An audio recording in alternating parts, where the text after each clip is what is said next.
नमस्कार, मैं हूं पवन त्यागी। दिल्ली के मुख्यमंत्री अरविंद केजरीवाल ईडी की गिरफ्त में हैं और वो अब वहां जिस तरह से नाटक नौटंकी कर रहे हैं उसके कारण एक बार फिर से ये तय हो गया है कि कुछ ना कुछ तो घोटाला है। अरविंद केजरीवाल उसी रास्ते पर चल रहे हैं जिस पर मनीष सिसोदिया चले। मनीष सिसोदिया से जब ईडी ने पूछा कि आपके टेलीफोन कहां है, मोबाइल फोन कहां है, तो उन्होंने कह दिया जी मेरा फोन तो पुराना हो गया था, मैंने तोड़कर फेंक दिया। उन्होंने पूछा कहां फेंका, ये मुझे याद नहीं है। पता चला कि उन्होंने 15 आईफोन एक एक करके तोड़ दिए और कहीं फेंक दिए। अब आप सोचें कि कोई आईफोन लेता है जो कि 1 से 1.5 लाख का है, वो एक साल में कितने फोन बदलेगा? आप और मैं तो एक फोन ले रखा है, वो 3 साल से मेरे पास है, क्योंकि भाई उतना पैसा नहीं है। लेकिन ये तो आम आदमी है, ये हर हफ्ते एक फोन तोड़ के फेंक दें। कुल मिलाकर ये एक एजेंसियों को चलाने का, चकमा देने का एक तरीका था। लेकिन एजेंसियों ने भी कहीं ना कहीं से वो रिट्रीव किया।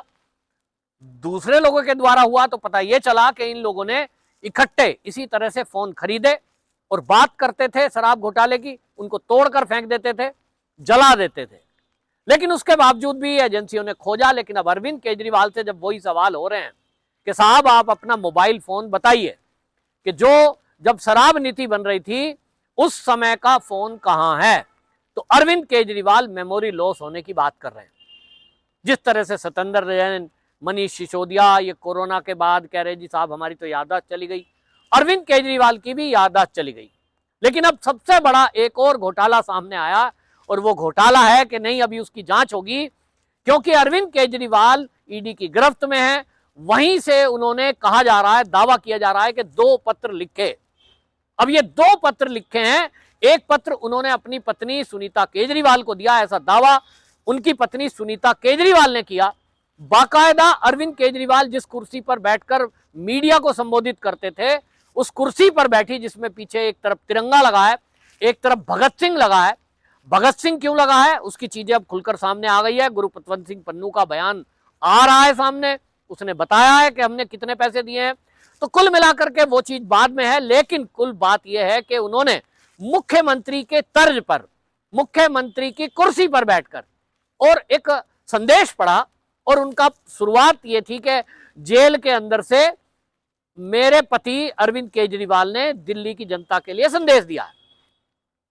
ठीक है, संदेश दे सकते हैं भाई, वो मिलन के लिए उनको कोर्ट ने अनुमति दी है कि उन अरविंद केजरीवाल की पत्नी सुनीता केजरीवाल, उनका बेटा और वकील, ये 3 लोग 2 घंटे के लिए एक दिन में जाकर मिल सकते हैं। लेकिन वो मिलन ऐसा नहीं होता है कि कोई पेपर पेन लेके गए और उन्होंने कुछ लिख के दे दिया है। वर्बली आप बैठकर बात करिए, बाकायदा सीसीटीवी कैमरे लगे होते हैं, आपकी बात जो है वहां ऐसा तो नहीं है कोई सुन रहा है, लेकिन ये जरूर है कि निगरानी रहती है। और ये ईडी ने बाकायदा स्पष्ट किया है कि कोई भी स्टेशनरी हमने अरविंद केजरीवाल को नहीं, किसी को भी जो हमारी गिरफ्त में होता है उसका प्रावधान नहीं है। यहां तक कि ईडी की कस्टडी में यदि कोई व्यक्ति है और उसको दवाई भी लेनी है, जो कि अरविंद केजरीवाल ने भी वो फॉलो किया है, उसकी परमिशन भी कोर्ट से लेनी होती है। जज साहब को आप एप्लीकेशन देंगे कि हमें फला फला बीमारी है, हमें ये दवाइयां चाहिए। संजय सिंह को किताब चाहिए थी तो किताब के लिए परमिशन ली थी। यानी बिना परमिशन आप एक पेन भी नहीं ले सकते। तब ना तो वहां कंप्यूटर है, ना वहां लैपटॉप है, ना वहां प्रिंटर है, ना पेन है, ना पेपर। तब संदेश कैसे दिया? तो सुनीता केजरीवाल जो दावा कर रही हैं उसमें मुझे दिखाई दे रहा है, हो सकता है भाई बोल के कह दिया हो कि मेरी तरफ से ये बोल देना, ये बोल देना। अब आम आदमी पार्टी के कुछ लोग तो कह रहे हैं कि ये झूठ है, सब ऐसा कुछ हुआ नहीं होगा। लेकिन हम झूठ क्यों कहें जब हमारे पास कोई सबूत नहीं है, मान लेते हैं। लेकिन जैसे ही ये संदेश सामने आया, सबसे पहले झटका लगा आतिशी मारलेना को। आतिशी मारलेना सीएम बनना देखना अपना सपना देख रही है। उनको तो लोग कह रहे हैं कि जब अरविंद केजरीवाल को पकड़ा, ईडी पकड़ के ले गई, तो उनकी जितनी उसके बाद की बाइट हैं वो सब मुस्कुराते हुए हैं। तो लोग जो है सोच रहे थे अब यही अगली सीएम बनेंगी। उनको लगा अगली सीएम मैं ही बनूंगी। तो अब वो अगली सीएम बनने के चक्कर में सोच रही होंगी। लेकिन इसी बीच सुनीता केजरीवाल आ गई सामने और उन्होंने आकर के बयान दे दिया, वो भी तिरंगे झंडे के नीचे सीएम की कुर्सी पर। तो उनको झटका लगा। अब कहा जा रहा है कि सुनीता केजरीवाल जब सामने आई तो आतिशी को लगा मैं कैसे पीछे रह जाऊं, और ऐसे मौके पर अगर पीछे रह गई तो पब्लिक में मैसेज गलत जाएगा कि भाई जो हम सोच रहे थे कि सीएम की दावेदार आतिशी हैं और सबसे ज्यादा समझदार और सबसे ज्यादा दिल्ली की चिंता करने वाली और अरविंद केजरीवाल की खास, ये तो जो है पत्नी आ गई सामने। तो उन्होंने आनंद फानन में प्रेस कॉन्फ्रेंस की और उन्होंने भी एक दावा कर दिया कि मुझे भी एक पत्र प्राप्त हुआ है और अरविंद केजरीवाल जी ने वो जेल से दिया है और उसमें ये चिंता जताई है कि गर्मी आने वाली है, पानी के टैंकरों की व्यवस्था हो, सीवर की व्यवस्था ठीक नहीं है कुछ एरिया में पानी नहीं जा रहा है।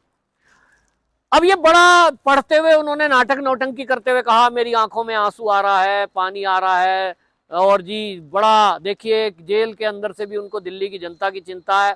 लेकिन इसमें क्या राज छुपा है वो खुद नहीं समझ पाई, क्योंकि अब आप सोचिए कि अगर जेल से अगर ये सच भी है तो सवाल किस पर उठ रहा है? आतिशी मारलेना के मंत्रालय पर। इसका मतलब आतिशी का मंत्रालय ठीक काम नहीं कर रहा, लोगों की जनता, दिल्ली की जनता का ख्याल नहीं रख रहा, टैंकर टाइम पे नहीं पहुंच रहे, सीवर की सफाई नहीं हो रही। तो आतिशी मारलेना का जो मंत्रालय है वो काम ठीक नहीं कर रहा, तो आतिशी तो फेल है। जो एक मंत्रालय नहीं चला पा रही वो सीएम बनने के बाद क्या ध्यान देगी? और यही मैसेज इस मैसेज में छुपा है।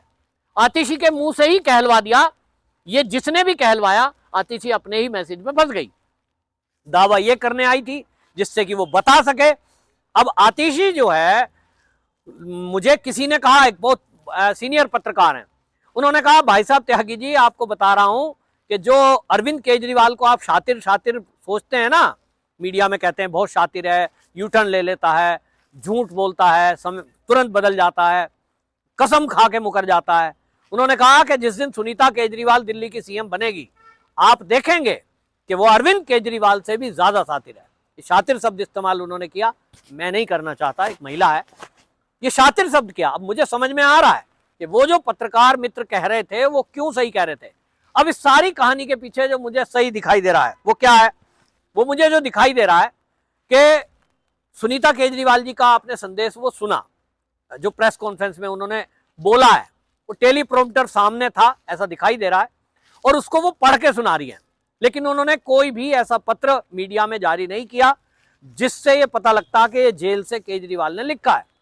लेकिन आतिशी मारलेना ने जब प्रेस कॉन्फ्रेंस की तो उन्होंने एक पत्र जारी किया, उस पर लिखा, और उस पर क्या लिखा है? ऊपर उस पर लिखा है सीएम ऑफिस एनसीटी दिल्ली।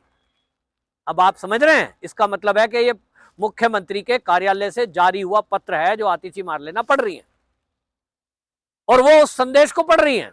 पत्र लगाया हुआ है, पत्र में लाइनें लिखी हुई हैं। अब जैसे ही वो पत्र मीडिया में वायरल हुआ, ईडी एक्टिव हुई और अब ईडी के अधिकारी कह रहे हैं कि हम इसकी जांच करेंगे, क्या वास्तव में अरविंद केजरीवाल ने कस्टडी में रहते हुए किस तरह से पत्र लिख दिया, क्योंकि वहां ना तो लैपटॉप है, ना कंप्यूटर है, ना पेपर है, ना पेन है, और ये पत्र जो है ये टाइप किया हुआ है, यानी लैपटॉप या कंप्यूटर से ही बना हुआ ये पत्र हो सकता है। तो वो जो पत्र है बनाया हुआ वो कैसे गया? क्या पहले से टाइप करके रखा था? मुझे तो लगता है क्योंकि उसमें लिखा है मैं जेल में हूं, जबकि वो कस्टडी में है ईडी की, जेल में नहीं है, तो उसमें जेल शब्द है, लगता है पहले लिखा गया होगा।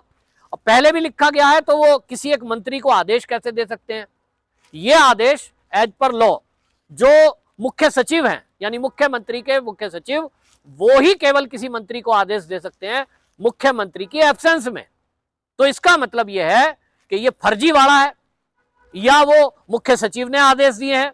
मुख्य सचिव तक ये आदेश कैसे पहुंचे? जब ये सवाल पूछा गया तो वो बता दिया साहब वकील मिलने जाते हैं, तो केजरीवाल जी ने वकील के जरिए ये भिजवाया है। वकील के जरिए भिजवाया है तो वकील के पास पेन पेपर तो था नहीं, क्योंकि ये तो बाहर रखवा दिया जाता है। अरविंद केजरीवाल जी का वो पत्र पेन से लिखा हुआ है ही नहीं, वो टाइप किया हुआ है, प्रिंटर से निकला है। तब फिर ये प्रिंटर से निकला हुआ पत्र या तो फर्जी है, और अगर वो सच्चा है तो फिर अरविंद केजरीवाल फंसे या तो उनका वकील भी फंसेगा, क्योंकि अब वकील को भी मिलने नहीं दिया जाएगा। अगर कोई इस तरह की गड़बड़ी उन्होंने की हो कि वो छुपा के अपना लैपटॉप ले गए हो, प्रिंटर ले गए हो, वो संभव नहीं है वैसे। लेकिन इसमें एक बात है, और वो बात बताऊं क्या है? वो ये है कि अब इसमें आतिशी मारलेना बुरी तरह फंस गई है। वो कैसे? क्योंकि सीधा सा सुनीता केजरीवाल को कुछ नहीं करना, वो मीडिया में आएंगी और वो कहेंगी मैं गई थी जी मिलने अपने पतिदेव से और उन्होंने कहा ये पत्र मैंने नहीं लिखा। ये तो मैंने लिखा ही नहीं, बस इतना कहना है आतिशी गई, क्योंकि ये फर्जीवाड़े में आतिशी के ऊपर केस होगा कि आप किसी एक मुख्यमंत्री के नाम पर कैसे झूठ बोल सकती हैं। और अगर इस फर्जी वाड़े को नहीं बोला गया तो भी आतिशी गई, क्योंकि एक मैसेज अब पूरी दिल्ली में पहुंच चुका है कि आतिशी मारलेना का मंत्रालय ठीक काम नहीं कर रहा, ना समय पर सीवर लाइन ठीक हो रही है, ना लोगों के घरों में पानी जा रहा है, ना लोगों के यहाँ टैंकरों की व्यवस्था हो रही है, और टैंकर की व्यवस्था अगर हो रही है नलों से पानी नहीं जा रहा, ये भी एक घोटाला है कि भाई आप काम ठीक नहीं कर रहे, तभी तो टैंकर की जरूरत पड़ती है। तो आतिशी ठीक काम नहीं कर रही। ये मैसेज अगर केजरीवाल ने किसी वकील के थ्रू भी दिलवाया है तो ये अपनी पत्नी सुनीता केजरीवाल के सीएम बनने का रास्ता उन्होंने साफ कर दिया। अब इसी से एक मैसेज जाएगा कि भैया पढ़ा लिखा कौन है और केजरीवाल जी के सबसे निकट कौन है, वो है सुनीता केजरीवाल। और इसीलिए हम तो पहले से कह रहे हैं कि सुनीता केजरीवाल ही दिल्ली की अगली सीएम बनेगी, बाकी सब साइड कर दिए जाएंगे, क्योंकि अरविंद केजरीवाल और सुनीता केजरीवाल ये दोनों पति पत्नी, आज तक देखो ना जितने इनके मित्र मंडली थे, नाम ले लूं कुमार विश्वास से लेकर मैं प्रशांत भूषण, कपिल मिश्रा, ये सब के सब साइड कर दिए गए, जो भी उन्हें लगा कि ये हमसे आगे बढ़ सकता है। तो आतिशी क्या है, एक सीढ़ी का डंडा है, बस उसके ऊपर इस्तेमाल किया और ऊपर तक पहुंच गए। अब उनका काम हो गया है खत्म। सीएम बनने का ख्वाब देखना सुनीता केजरीवाल के होते हुए ये नहीं हो सकता। तो कुल मिलाकर इस मामले में अब ईडी जांच करेगी, वो अलग है, लेकिन एक नई बहस दिल्ली में चली है कि ये जो आतिशी ने किया है क्या ये फर्जी है, क्योंकि पत्नी ने जो बोला है उसमें एक सच्चाई तो हो ही सकती है कि वो मिलने के लिए गई हैं जेल में, आतिशी तो गई ही नहीं है। तो संदेश उनको मुंह से बोलकर भी बता दिया गया होगा, तो उन्होंने वो बोल दिया है। देखते हैं सच्चाई क्या है, अगले कुछ घंटों में इसका भी खुलासा होने वाला है। आपकी क्या राय है कमेंट बॉक्स में जरूर बताएं। वंदे मातरम।